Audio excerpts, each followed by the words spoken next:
Hello, weary travelers, and welcome back to the Temple of Kung Fu. As always, I'm your host, the Shaolin Kid, and tonight's tale is The Protector.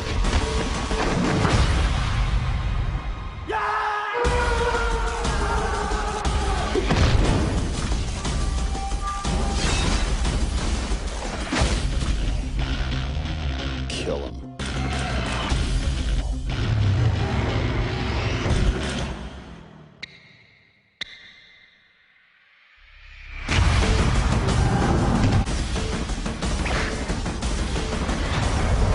Bring him back.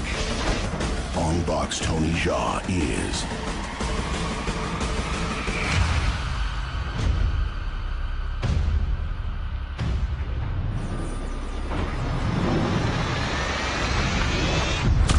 The Protector. Starring Tony Jaa, this film was released in 2005 and is about, a man, Tony Jaa in particular, trying to find his elephants who are captured by these evil gang. Are they like a gang? What are they? Are they like a crime family? Like some crime family gang, whatever. And he's trying to save the elephants from the crime family. And I loved this film. I'm saying the story wasn't bad, but I'm saying like the story was like second to the absolutely spectacular, amazing action. This is like the best action I've seen in a kung fu movie in a long time. And the best part about it is just being a kung fu movie.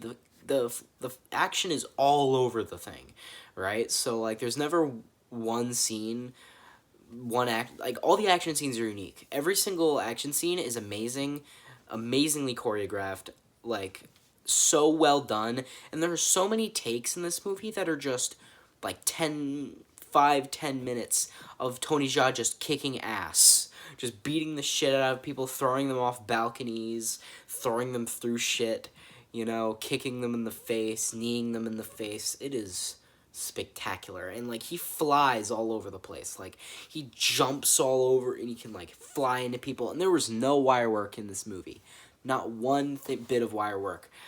He did it all himself, because he said when he was a kid he used to watch all these like wushu films, and he was like he didn't comprehend at the time that they used wires, so he tried to replicate it as a kid, and now he's literally like fucking Superman. He can just jump super far, and it's amazing.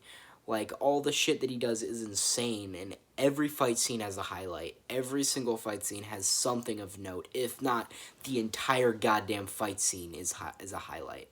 Like, literally. This film, on an action standpoint, is probably 10s across the board.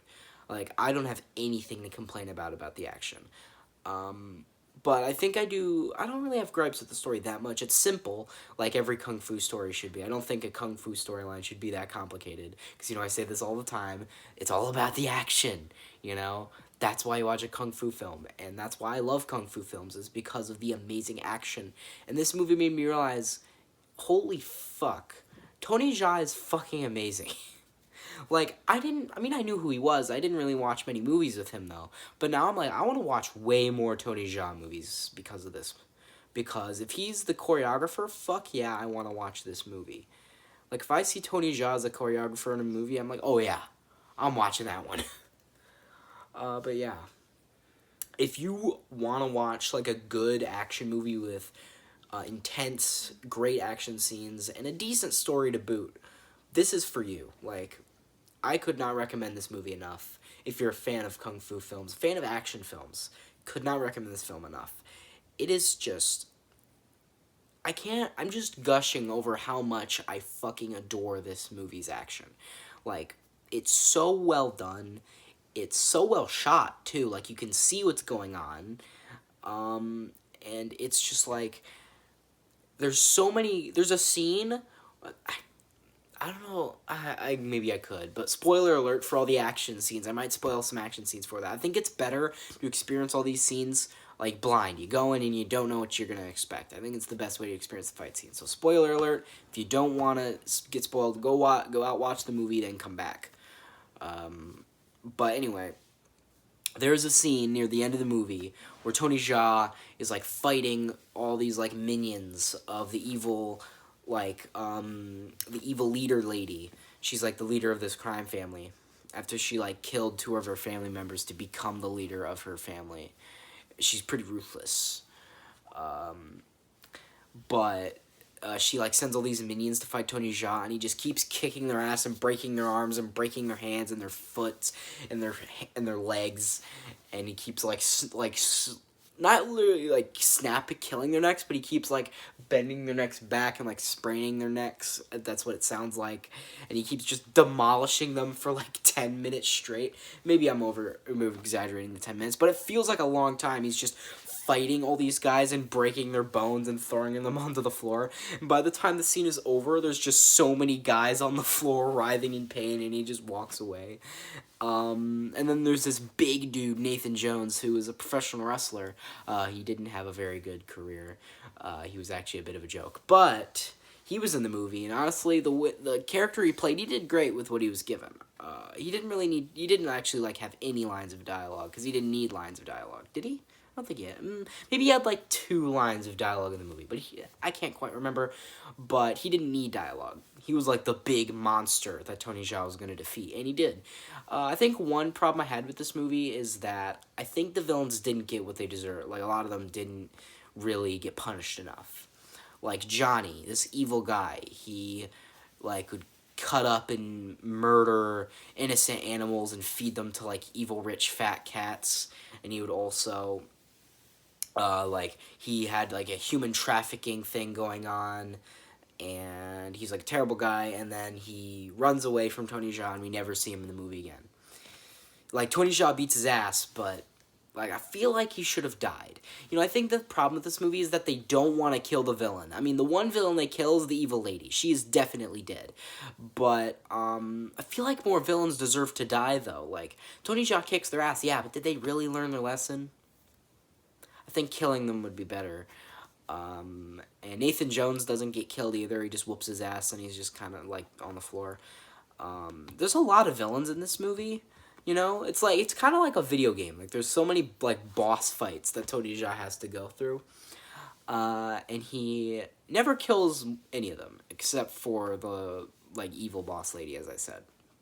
I think that's my main gripe with the film, is that not enough of the villains die. Like, these are all terrible, evil, rich, like, corporate, evil people, and they don't even get killed. Like, there's this evil, corrupt Australian detective, and he's like an insider. He's working with the like crime family, and he's like he's with the evil the evil lady, and at the end of the movie, he doesn't even get like a climactic fight scene. He just Mike, the like good cop that's helping Tony Jaa, he like helps Tony Jaa. He shoots him in the shoulder, and then he kicks him in the face, and it's like, well, that was kind of anticlimactic, because he's like built up as like this evil, despicable guy. He has a lot of power, and he's just, I mean, I kind of like the idea that he's being taken down easily, because he's not like a good fighter. He's more of like a diplomat, you know. He's more of a speaker than a fighter. He's not really good with fighting. But I think it would have been better to, instead of just him getting kicked in the face, maybe he could have died. I don't know. I like it in an action movie where they kill the villain, like physically kill the villain. You know what I mean? Because I think that fits for an action movie, because like usually villains in action movies are terrible, deplorable people, and usually those kind of people probably deserve to get killed. I mean, I understand that the final boss lady gets killed. I was going to get mad if they just like arrested her or something, because it's kind of like what they do with the rest of the villains, and it's like, are they really going to learn their lesson from getting arrested and going to jail? I don't think they do. But I'm just saying, I think it's satisfying to see an evil person get killed in a movie like this. But maybe that's just me. But yeah, absolutely spectacular film. Absolutely adored it. It's probably my favorite Kung Fu film in a while. And I would highly recommend it to any Kung Fu action fans. And I'd give this a solid 8. 8 out of 10. Loved it. Highly recommend it. And, yeah, I think I've said what I need to say. So, guys, you know, thanks for stopping by the temple. You know, really appreciate the support. You know, so leave a like, share with your friends, subscribe to his notifications on, comment down below how much you liked it. And, as always, Buddha be praised. Freeze for bending!